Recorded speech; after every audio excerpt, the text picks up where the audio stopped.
Yes, good afternoon mga ka-SP. So ngayon, meron tayong isang unit na kukunin na dapat to ngayon, Sir Ismael. Tama ba? Yes, sir. Kukunin na dapat okay. ngayon.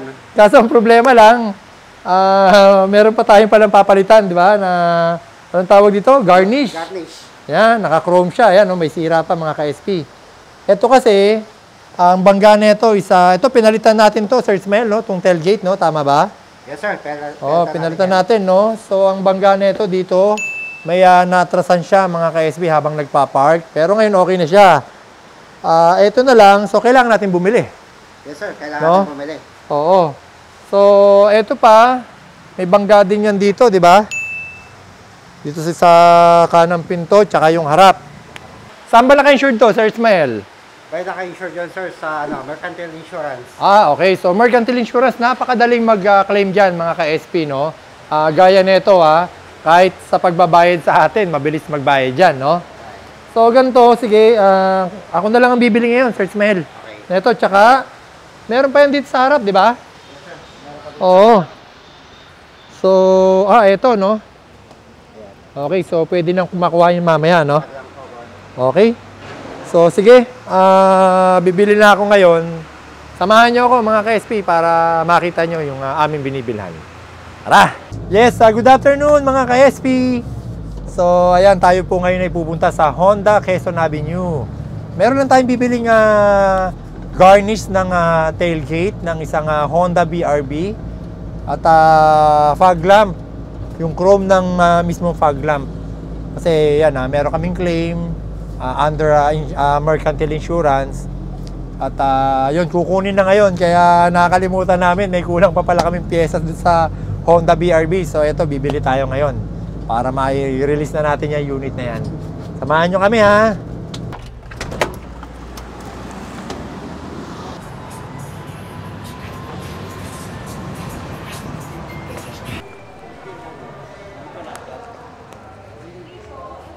Okay.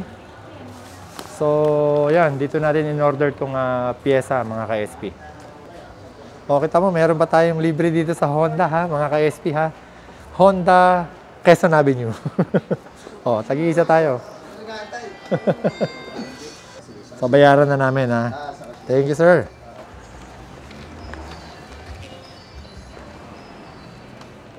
Excuse me po. Ito po lahat po sa inyo. Ito po, sir, sa guard. Kulang plus para dito. Okay. Sige, pwede ba ma-check din natin kung ano?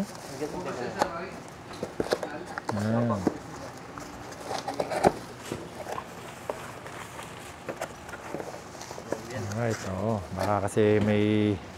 Actually, yung pinagpalitan namin ito, napakalit na nung tama. Talagang ano pa sa Oo. Sa customer din namin, client namin, di ba?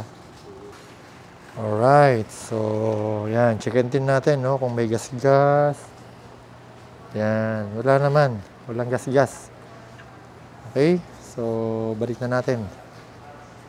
Panigurado lang, syempre, mga ka-SP, mahirap na yung pagdating ko sa shop ko, tapos doon ko sasabihin may damage. Mahirap nang ibalik yan, no? So, maniniguro lang din kayo bago nyo i-receive yung item. Dapat, chine-check nyo rin. So, okay naman. Kaya, maganda rin bumili dito sa kasa. Sigurado tayo.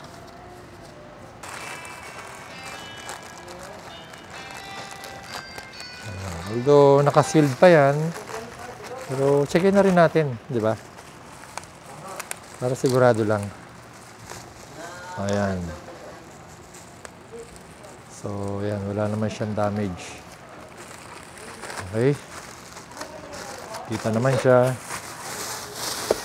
Alright, tara na. Okay na? Okay, thank you, sir, ha? Okay, thank you.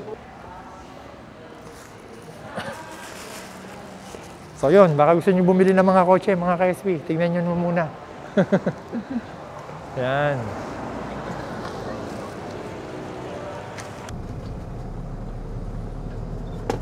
Okay.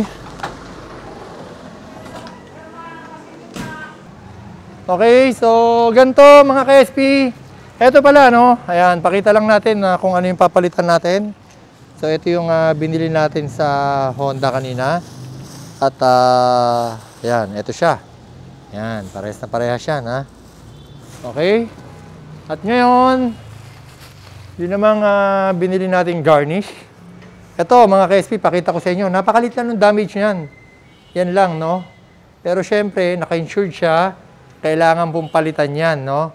At ito nga pala, pati itong tailgate na to, pinalitan na rin natin dahil umatras po ito sa parking. Malaki yung tama niyan.